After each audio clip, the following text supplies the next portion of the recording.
Alright, so you find yourself needing some boneless, skinless chicken thighs, and all you can find in the store are these chicken thighs that, as you can see, have the skin on them and have a bone running through them.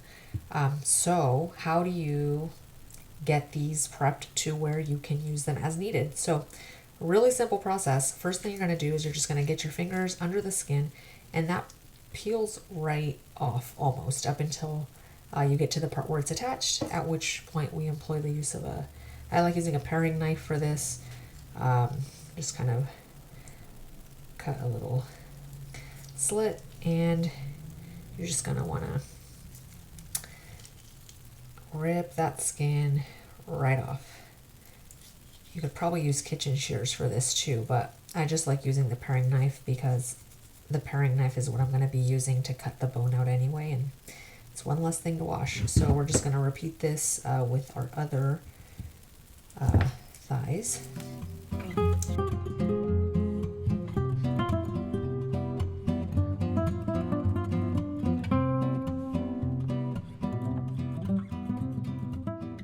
That ripped right off. That's 3. Set that aside.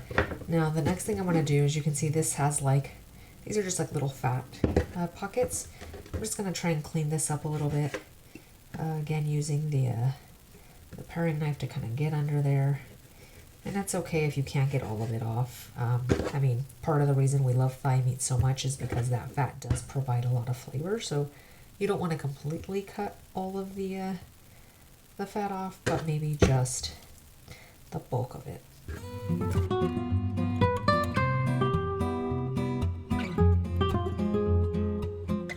That looks pretty good. Now I'm just gonna transfer those over to that bowl to make room on my cutting board. So we've got a chicken thigh. You want to flip this over and determine which way the bone's running. So running from here to here. What you're going to do is you're going to take your paring knife, and then you're just going to start to cut across kind of the top. And what we're trying to do is pretty much open the meat up so that the bone is exposed, and then we can easily cut the bone out. So just making some small incisions here. First along kind of one side of the bone, and then I'm going to kind of repeat the process on the other side. Hope you can see that.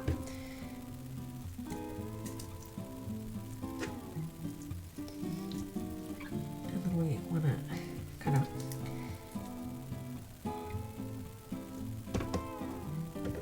open that up. And then now that I've kind of gotten to the point where this is, pretty much exposed. Well, maybe with the exception of down here. So this is pretty much exposed. What you want to do is, I just like taking my knife and I'm just going to kind of like jam it here, although I'm going to do it this way, but I wanted to kind of show you, I don't want to do this and potentially stab my finger, right? That would not be good. But I wanted to just, kind of demonstrate how that works.